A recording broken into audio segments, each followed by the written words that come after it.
मुस्लिम league नून ने यूसुफ रजा गिलानी के senate में कायदे हिज़्ब इख्तिलाफ मुकर्रर होने पर शदीद तहफ़्फ़ुज़ात का इज़हार करते हुए मौलाना फजल रहमान से शिकायत का फैसला किया है।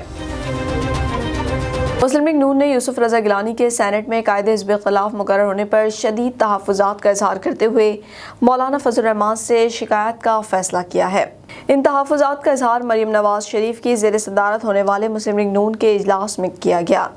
इजलास में रहनुमाओं का कहना था कि पीपल्स पार्टी ने बलूचिस्तान अवामी पार्टी की हिमायत हासिल करके PDM की पीठ में छुरा घोंपा है। लीगी रहनुमाओं ने इस बात पर शदीद तहफ़्फ़ुज़ात का इज़हार किया और शिकवे करते हुए कहा कि पीपल्स पार्टी को साथ लेकर चलना अब मुश्किल होगा। पीपल्स पार्टी अब सरकारी अपोजिशन बनने जा रही है।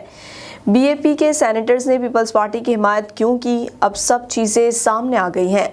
उनका कहना था कि सबको पता है कि बलूचिस्तान अवामी पार्टी किसके कहने पर पीपल्स पार्टी को वोट डाल रही है। मौलाना फजल रहमान को अब सख्ती से कहा जाएगा कि जब PDM ने ये फैसला किया था कि सेनेट में अपोजिशन लीडर नून लीग का होगा तो पीपल्स पार्टी ने ऐसा क्यों किया। ज़राए के मुताबिक लीगी रहनुमाओं ने कहा कि अब पीपल्स पार्टी के साथ इत्तेहाद के साथ चलना मुश्किल हो गया है।